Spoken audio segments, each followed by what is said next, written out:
মুখে যখন আমাদের কারো কোনো কারণে কালো দাগ ছোপ আসে যে কোনো বয়সে, আমরা লিভারের সঙ্গে একটা সংযোগ করে ফেলি এবং বাড়ির বড়রা বলেন যে এত দাগ হচ্ছে মুখে, ঠিক তো লিভারে কিছু হয়েছে। লিভারের সঙ্গে ত্বকের এই সম্পর্কটা ঠিক কিভাবে গড়ে উঠলো? লিভারকে আমরা বলি কি জানো তো, ত্বকের রোগের নন্দঘোষ বা লিভার ঘোষ। মানে আমাদের কাছে যখন ডাক্তারবাবু আমাদের লিভারটা ভীষণ খারাপ, অনেকক্ষণ ধরে চুপচাপ শুনি, তারপরে আমি বলি দেখুন লিভারের ডাক্তারবাবু না ওপরের তলায় বসেন, আমি স্কিন দেখি, আমি লিভার সম্বন্ধে কিচ্ছু জানি না। তখন তারা খুব আশ্চর্য হয়ে যান, কিন্তু আমার মেয়ের মুখে যে এই যে সাদা দাগটা হয়েছে, আমি ওটা একটা ছুলি হয়েছে। আমার মুখে যে এই যে মেচেতাটা হয়েছে, ওটা মেচেতা হয়েছে, ওর সঙ্গে লিভারের সম্পর্ক নেই।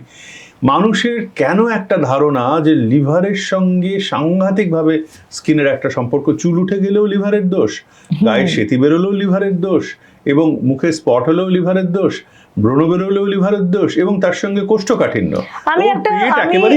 আমি এরকম বিজ্ঞাপন শুনেছি, ব্র্যান্ডের নাম বলছি না, লিভারের টনিক বিক্রি করার সময় বিজ্ঞাপনে বলা হচ্ছে চুল ওঠা বন্ধ করে, মানে টনিকটা লিভারের। আপনার ত্বকের ঔজ্জ্বল্য বাড়ানোর জন্য লিভার টনিক খান, এটাও এখন পাওয়া যায়। এই জিনিসটা থেকে একদম শতহস্ত দূরে থাকবেন। তখন লিভারের সঙ্গে সম্পর্ক নেই একেবারে বলবো না, যেমন ধরুন কারো যদি জন্ডিস হয় তার ত্বকটা হলুদ হবে, এইটা একটা সম্পর্ক। কারো যদি মানে একেবারে মৃত্যুশয্যায়, তার সিরোসিস হয়ে তিনি মৃত্যুশয্যায়, তখন তার ত্বকে কিছু কিছু জিনিস পাওয়া যায় যেগুলো আমরা ত্বক বিশেষজ্ঞরা আইসিইউতে দেখি। কিন্তু তার মানে এই না আমাদের বাড়ির বাচ্চাদের গায়ে গালে কোনো একটা সাদা বা কালো স্পট হলে সাথে সাথে আপনাকে ভাবতে হবে লিভারটা সাংঘাতিক খারাপ, এবং ডাক্তারের কাছে গিয়ে মানে গ্যালন গ্যালন তাকে লিভারের টনিক খাওয়ানো। কোনো লিভারের টনিক বলে কিছু হয় না, এবং সেগুলো খেয়ে স্কিনেরও কোনো উপকার।